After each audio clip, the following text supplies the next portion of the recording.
Hello, I'm David Boyer, Danfoss Service Training Coordinator. I will explain to you about how the automatic energy optimization feature works in a Danfoss VLT drive. Please take a moment now to pause the video to read the safety warnings shown here. Failure to follow these warnings could result in death or serious injury. Okay, AEO, the automatic energy optimization. Let's explain what that is. Let's understand first that motor current has two components. There's the reactive current, also called the magnetizing current, and then there's the real current, or also called the torque-producing current. The magnetizing current, that's what generates the rotating magnetic field in the stator windings, which drives the rotor. Basically makes a big spinning magnet, and at the full volts to hertz ratio, that magnetizing current is fixed regardless of the load, whereas the torque producing current is dependent on the load and produces enough current to produce enough torque to drive the motor. Now, when operating at reduced load, full magnetizing current is not required. And that's going to happen frequently with fans and pumps. They're designed to run at reduced speed. You'll certainly be at reduced load, and then also with things like dampers and valves closed. So what the AEO function does, it continually monitors the load requirements and, when possible, reduces the magnetizing current.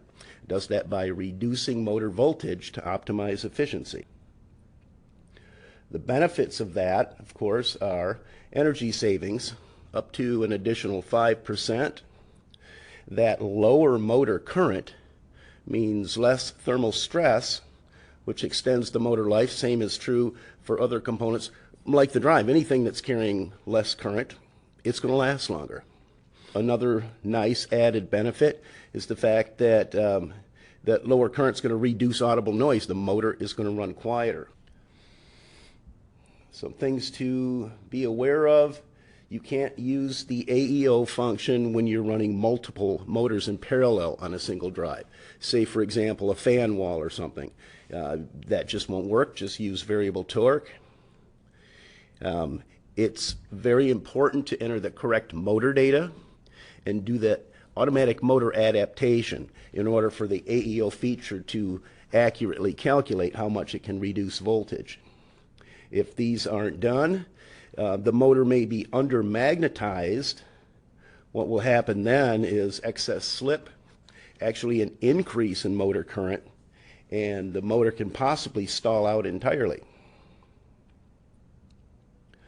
Parameter adjustments. AEO function is selected in parameter 103. There's two choices there: AEO variable torque or AEO constant torque. Choose the right one for your application, and this can be turned on and off while the drive is running. If you want to know what that AEO feature is going to do, you can run your drive to full speed under normal circumstances and then just turn that on and watch your motor voltage drop, watch your motor current drop, and see how that works for you. As far as that under-magnetizing and stalling and different troubles that can happen, you can limit.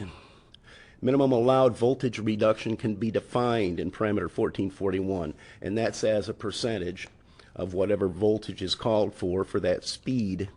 So you can correct some trouble that way by just putting in a low limit for how low that voltage can go. Sometimes at very low speeds, the AEO does not act properly.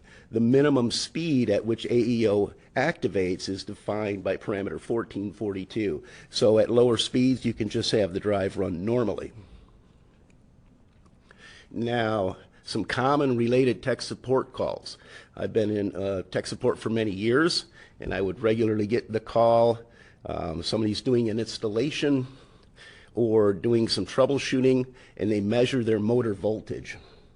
And then they call tech support and say, hey, I've got a problem with my drive. It's not putting out full voltage to the motor.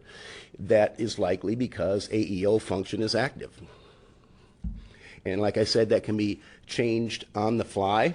I would guide them to parameter 103. Turn that AEO off. Just turn it to variable torque. And they say, oh, by golly, there it goes. My drive's putting out full volts. Everything looks happy. Sometimes they'll say, during a commissioning. My drive is hitting current limit before reaching full speed. Same thing. Or my drive claims to be running at 60 hertz. It's not showing any warnings. Everything looks great, but I'm looking at the fan and I know it's not going full speed. That's another consequence of AEO being too active. It is reducing voltage by too much, and the motor's actually stalling. Here is an illustration from the manual showing AEO. The green line is the drive ramping up to its reference speed, say 60 hertz. It follows the volts to hertz ratio until it gets to full speed, and then AEO becomes active and reduces that voltage. And along with it, reduces motor current. Now here I have some actual MCT10 oscillograms showing the same thing. Over here, 103 is set to variable torque. Volts and hertz follow a straight line ramp up until full volts, full hertz. That is, you can see over here, 60 hertz at 230 volts. It's a 230 volt motor. They get there and they just stay. They maintain. Now we have auto energy optimization active. Motor frequency still ramps up to 60 hertz and maintains, but look at what your motor voltage is doing. Once it gets to full speed, it starts doing calculations. This is a very lightly loaded motor, and it reduces that voltage in order to optimize efficiency. And look how much the current comes down with it. This is running at 60 hertz, and the motor voltage is only 88 volts. That's how lightly loaded that motor was. That is automatic energy optimization. I hope this was helpful for you. Thanks for listening. Thank you for viewing. We hope this information has been helpful.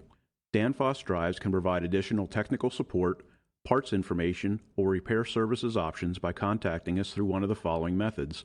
For immediate access to customer service or a technical support expert in North America, call 1-888-DANFOSS or 1-888-326-3677 or contact us through email. For technical support, the email address is drives.ts.na@danfoss.com. For customer service, the email address is drives.cs.na@danfoss.com. For after-sales service, the email address is drives.ts.service.na@danfoss.com. Additional information is also available on our website at www.danfossdrives.com. For contact information in areas outside of North America, please visit our global website at www.danfoss.com. Thanks again.